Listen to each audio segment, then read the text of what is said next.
Hi friends, welcome to our channel. Mahalakshmi ఎలాగైనా సరే మిథునని ఇటు గౌతమ్కి ఇచ్చే పెళ్లి చేయాలని ప్లాన్లు చేస్తూ ఉంటుంది. అర్చనతో కలిసి రేపు హోలీ జరుపుకుందామని అందరితో చెప్తూ ఉంటుంది. మహాలక్ష్మి హోలీకి అన్ని ఏర్పాట్లు కూడా చేస్తూ ఉంటుంది. కలర్స్ అన్నీ కూడా తెప్పించి గ్రాండ్గా సెలబ్రేట్ చేసుకోవాలని అనుకుంటారు ఇంట్లో అందరూ కూడా. ఇక తర్వాత గౌతమ్ ఒక ప్లాన్ చేస్తాడు.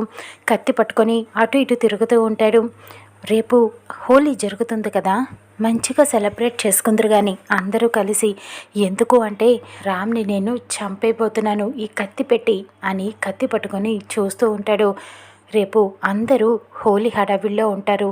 అందరూ రంగులు పూసుకుంటూ చాలా ఎంజాయ్ చేస్తూ ఉంటారు.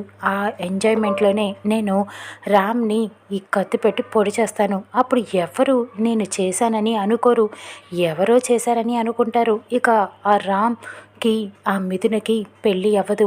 మా మామ్ కూడా ఆ రామ్కి సపోర్ట్ చేస్తామని చూస్తూ ఉంటుంది. ఆ మిథునని రామ్కి ఇచ్చి పెళ్లి చేయాలని అనుకుంటుంది. కానీ నేను అది జరగనివ్వను. మిథున నా సొంతం కావాలి.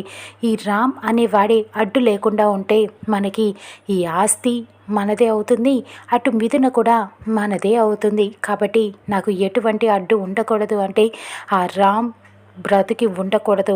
ఖచ్చితంగా ఈ ఇంటి నుంచి శాశ్వతంగా దూరం అవ్వాలి. ఇక రేపు రామ్ పని అయిపోయినట్టే అని ప్లాన్ చేస్తూ ఉంటాడు.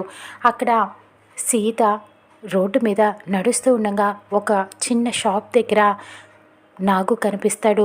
దూరం నుంచి చూసి తను నాగుయే కదూ, నన్ను బంధించింది, కిడ్నాప్ చేసింది వాడే కదా అని చెప్పి ఆలోచిస్తుంది. ఇకప్పుడు వాణ్ణి పరిగెత్తుకుంటూ దగ్గరికి వస్తుంది. వెనకాతల నుంచి నాగు అంటూ పిలుస్తూ ఉంటుంది. ఇకప్పుడు నాగు ఆశ్చర్యపోతాడు. ఎవరు మీరు అని అడుగుతూ ఉంటాడు. సీతని చూసి సీత అలా ఒక కర్ర పట్టుకొని నాగు దగ్గరికి వస్తుంది. కర్ర వెనకాతల పట్టుకొని దాచిపెడుతూ ఉంటుంది. నన్ను బంధించావు కదా, కిడ్నాప్ చేశావు, గుర్తులేదా ఆ సీతని నేను అని చెప్పడంతో నాగు ఒక్కసారిగా ఆశ్చర్యపోతాడు. నువ్వెవరో నాకు తెలీదు అంటూ అక్కడి నుంచి పారిపోతూ ఉంటాడు.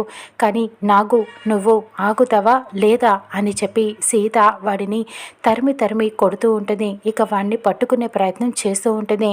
వాడు పారిపోతూ ఉంటాడు. ఎటు వెళ్ళాలో అర్థం కాక అటు మహాలక్ష్మి ఇంటికే వాడు పరిగెత్తుకుంటూ వెళ్ళిపోతాడు.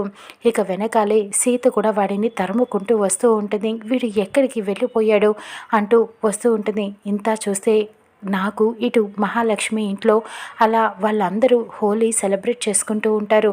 లోపలికి వెళ్ళిపోతూ ఉంటాడు.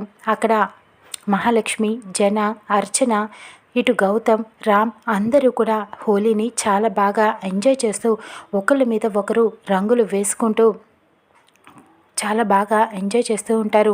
ఇక సాంగ్స్ పెట్టుకొని డ్యాన్సులు కూడా చేస్తూ ఉంటారు. రామ్ అయితే చాలా ఎంజాయ్ చేస్తూ ఉంటాడు. ఇంకా అందరూ కలిసి చాలామంది ఉంటారు మహాలక్ష్మి ఇంట్లో. అందరూ హోలీని చాలా ఎంజాయ్ చేస్తూ ఉంటారు. ఇక రామ్ అయితే చాలా డ్యాన్స్ చేసేస్తూ ఉంటాడు.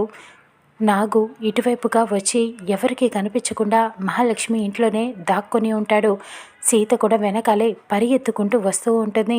వీడేంటి మా ఇంట్లోకి వెళ్ళి దాక్కున్నాడా, ఎందుకు అంటే ఇది ఎవరు చేయించారు కిడ్నాప్, వాడు మా ఇంట్లోకి ఎందుకు వెళ్ళాడు అని చెప్పి ఆలోచిస్తూ ఉంటుంది. సీత దూరం నుంచి రామ్ వీళ్ళందరూ సెలబ్రేట్ చేసుకోవటం, హోలీ డ్యాన్సులు వేయటం చూస్తూ ఉంటుంది. కానీ రామ్ వెనకాలే గౌతమ్ కత్తి పట్టుకొని వస్తూ ఉంటాడు. రామ్ని పొడిచే ప్రయత్నం చేస్తూ ఉంటాడు. దూరం నుంచి అది సీత చూస్తుంది. ఏంటి ఈ గౌతమ్ ఏం చేస్తున్నాడు, వాడు గౌతమే కదా, మామని చంపాలని చూస్తున్నాడా, కత్తి పట్టుకొని మామ దగ్గరికి ఎందుకు వస్తున్నాడు, ఏదో చేయాలని ప్లాన్ చేస్తున్నాడు వాడు అంటూ దూరం నుంచి భయపడుతూనే ఇక పరిగెత్తుకుంటూ మామ అంటూ దగ్గరికి వస్తూ ఉంటుంది. గౌతమ్ రామ్ని పొడిచేపోతూ ఉంటాడు. ఇక సీత ఒక్కసారిగా వెళ్ళి అడ్డుపడుతుంది. ఇక సీతకి ఏమవుతుంది, గౌతమ్ ఇటు మహాలక్ష్మి, నాగు అందరూ కూడా ఒక్కసారిగా వస్తూ ఉంటారు.